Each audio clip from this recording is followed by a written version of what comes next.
Is it on? Yes. Sarah Slaughter with the McCormick Foundation.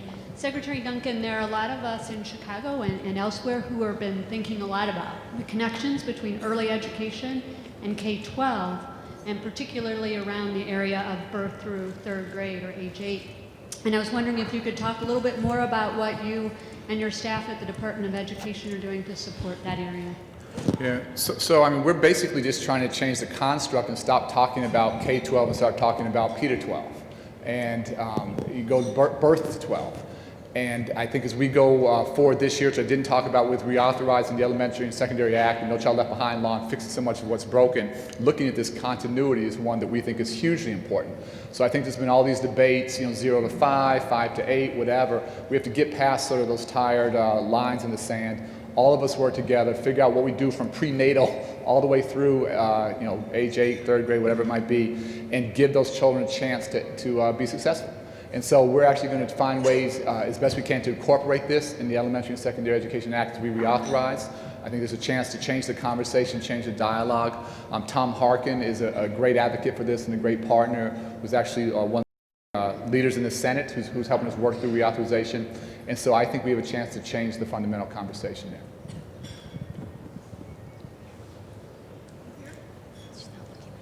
Hi, Secretary Duncan. My name is Sylvia Puente, and I'm with the Latino Policy Forum. And I'd like to know what you would tell our Mayor-elect Ron Emanuel to do for early learning here in Chicago. So what's the question? The question was, what should you tell Mayor-elect Ron Emanuel to do for early education in Chicago? Well, I think Ron just ducked out before I could tell him, so.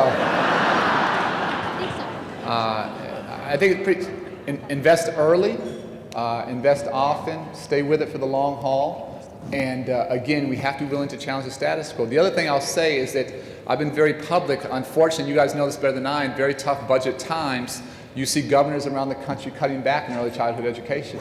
And I met with all 50 governors a couple of weeks ago and said I just simply couldn't support that this is the best investment we can make.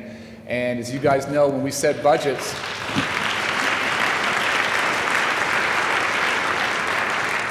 it's not just about the numbers. Budget reflects our values.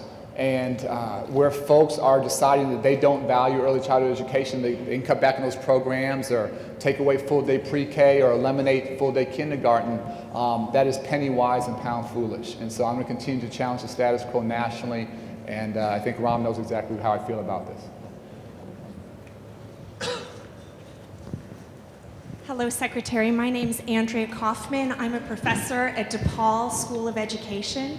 And I just want to ask you about whether you think states will ever require early childhood education. Budgets have been squeezed, so there have been a lot of cutbacks, but it's such an important thing. And because so many students come into kindergarten or first grade when education is required, and they're so behind, it's impossible for them to catch up. And a lot of us have been talking, I was just at ARA in New Orleans, and a lot of people have been talking about encouraging states to require preschool education. Yeah, well let's be real honest here. That I think the big challenge that we face, and this is why the advocacy of the ounce is so important, is that our 1-year-olds, our 2-year-olds, our 3-year-olds, our 4-year-olds, they don't vote, they don't have lobbyists, and we have to be the collective voice. And so when things are tough, often governors respond to where the least pressure is, or where the path of least resistance. That doesn't make it smart, it makes it easier. And so we've tried to get to governors recognizing these are very tough economic times. We actually gave them a list of things that we think in these tough times, think about cutting in these ways to do the least damage. So that will not happen just because governors have a good heart. That will happen when they feel the political pressure that they have to make this investment or they're not going to keep their job. And so I can't overstate enough the importance of the advocacy campaign that you guys and others have to do. They have to see it in their own interest to do that. And too often in tough times, they go the easy way, and the easy way is cutting back here. What I can say is we move forward with this Early Learning Challenge Fund, we'll do everything we can to incentivize behavior that we think is leading to where we need to go. And I think we're seeing this extraordinary amount of change and reform, thanks in part to Race to the Top at the elementary and the high school side. If we can see that kind of level of change because of the Early Learning Challenge Fund, I think we have a chance to push states in the right direction. Yes, Mr. Secretary. My name is Matthew Patinkin. I actually worked with you and my family did at the Aerial Academy many years ago. We enjoyed that, and you had a big impact on us. In particular, one of my children, who is now a teacher for Teach for America. And that program just spawns such committed, passionate young, kids who want to change the world. And unfortunately, only about 10% of the applicants, I believe, are accepted into that program. So my question is how you think maybe a program like that can be expanded and also brought into early childhood education. Yeah. First on Aerial Community Academy, obviously John Rogers is here, who helped to found that, and has just been an amazing partner in doing all this work together, and so thrilled for your family's help and involvement there, and that school continues to thrive. It's actually much better since I left. Getting rid of me was the best thing that happened to it, and they're doing a great job. I'm a huge fan of what Teach for America does, and Teach for America competed and won in one of our competitions, the Invest in Innovation Fund, a $50 million grant from us.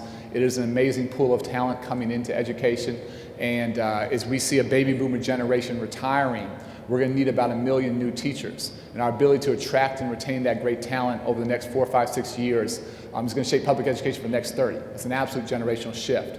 So we're spending lots of time thinking about how we get that next generation to come in, how we think about the folks who aren't getting into Teach for America, how do we keep them coming in this area? And your point is a huge one that we've had discussions on of how do we do a program like that in the early childhood space. I think it's a much longer conversation, but how we continue to elevate the profession, how we continue to strengthen education, how we continue to show greater respect for teachers. If we can do that, I think we have a chance to transform what's going on around the country. I think educators have been beaten down. It makes it less desirable to go in, and where we have great programs like Teach for America, learning the secrets from them, helping them continue to grow, thinking about them in the early childhood space, those are all the right investments to make. Other questions? Right here.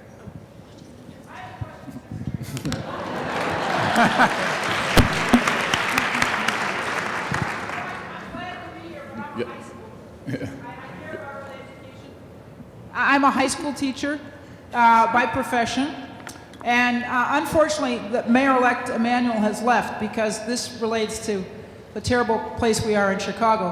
While nationally, it may be 25% of our kids that don't graduate from high school, in Chicago, after 5 years, it's about 46%. I think our graduation rate is about 54%. So this is a national challenge, but it's a particular challenge here in Chicago. If you got any advice or help for us? Well, let me first say that I'm so thrilled to have Tony leading the Cook County Board now. And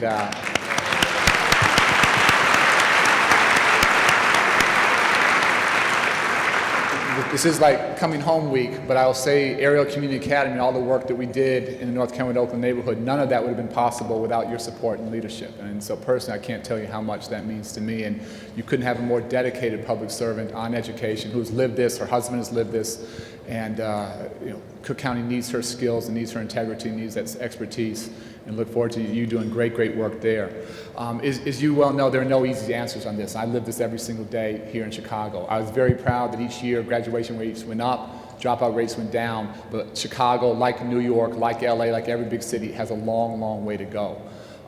Not one answer. I would argue it absolutely starts with great early childhood education, that you have less students coming to you in high school who are 2 and 3 and 4 grade levels behind. That helps to close it.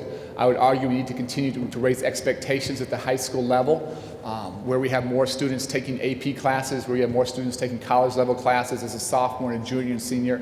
They start to aspire to something very different. I would also argue, and you know all this, I can't overemphasize the importance of relationships. Having adults, a teacher, a counselor, a social worker, a coach, someone in that high school who's going to stick with that child through thick and thin and help them be successful. And nobody goes to high school or wakes up saying, I want to drop out of high school. To me, that's always a symptom of a much deeper problem. Something's going radically wrong at home, in the community, that makes it unable for that child to continue to be successful. So raising expectations, building a much stronger coming into high school, and then ultimately surrounding those young people with adults who can help them through those good times and bad times, I think are hugely important. This is a national epidemic. Again, 25% a million is staggering. In the African American, Latino community, in most communities, that's closer to 40, 50, 60%. We can't be a strong country if those numbers continue.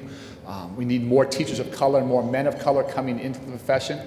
But for all the challenges, we actually have more high-performing, high-poverty high schools around the country than we ever had. We've never had so many schools that are 99% minority, 95% poverty, with 95% graduation rates, and 95% of those graduating going on to college. So the question for me is why we continue to tolerate those high schools with 40, 50, 60% dropout rates. We have to be willing to learn the examples, replicate the successes of what is working, and stop being so complacent on what we call the dropout factories.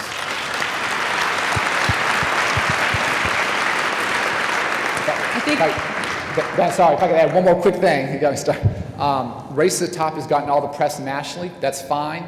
Just want folks here to understand that was $4 billion for the country. We also, through our school improvement grants, are putting $4 billion behind the bottom 5% of schools. It is a massively disproportionate investment and challenging the country not to invest in the status quo, but in a very different vision. And so for the first time in this country, this school year, we have about 1,000 schools, many of them high schools, that are in the process of being turned around. And we're going to see some amazing success stories. Some are going to be okay, some are going to continue to struggle. But for the first time, our country is taking on this challenge of turning around those dropout factories. And my hope is 3, 4, 5 years from now that our entire country will be a very different place because of the commitment we've made to challenging the status quo at those bottom 5%. I think we have time for just one more question. Mr. Secretary, my name is John McDonough. I'm a lawyer in town. So many of the parents in their 20s are coming out of this failed system that you've described, and therefore the children that are coming along don't have the benefit of a household that is where education is valued and where the home can be a source of benefit in the process. Where does that piece of the puzzle fit in your program? Yeah, so it's a huge challenge, and one that, again, we have to have candid conversations on. What I would argue is that every parent, and I've seen this throughout my life with my family, that every parent, regardless of how educated or not educated they were, every parent wanted the best for their children. And often those parents who are least educated push the hardest. What they don't have, they haven't seen great education. They don't know what that looks like, what that feels like. And so I think there are a number of things we have to do. We have to think about our schools not as buildings that are open 6 hours a day, but as buildings that are open 12, 13, 14 hours a day as community centers, and have a whole host of activities after school for parents. GED, ESL, family literacy nights, counseling, whatever it might be, where schools truly become the hearts of the neighborhood and parents are engaged. That's a huge part of the solution.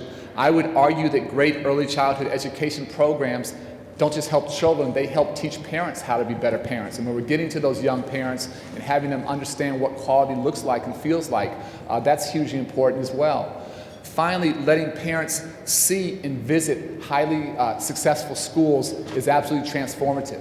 And we did tough work here in Chicago that was very controversial of closing down failing schools and opening up much better ones. And often parents were initially very reluctant and very scared and very fearful. And I absolutely understood that because parents, particularly in disadvantaged communities, have been lied to so many times. But often the parents who were the most angry with us initially ended up being the biggest supporters, being the biggest proponents when they saw the bad education their children were receiving simply because we kept our promise. So continuing to find ways for those parents who haven't had the best of experiences to visit schools and communities like that are very highly successful and ultimately have them drive this, have them demand better education. That's where we have to go. The final thing I'll say, and money's never going to be the answer, but in so many areas I think our Department of Education has been part of the problem, not part of the solution, and we're trying to fundamentally change how we do business. One of many areas where we have underinvested is around parental engagement. And so in very tough budget times, we're actually looking to double funding for parental engagement from about $135 million to $280 million. We don't know what the best programs are. It's never going to come from Washington, but it's going to give us a chance to invest and to scale up great programs at the local level where strong programs aren't just feel good for parents, but are leading to better student achievement. Thank you very much, Secretary Duncan.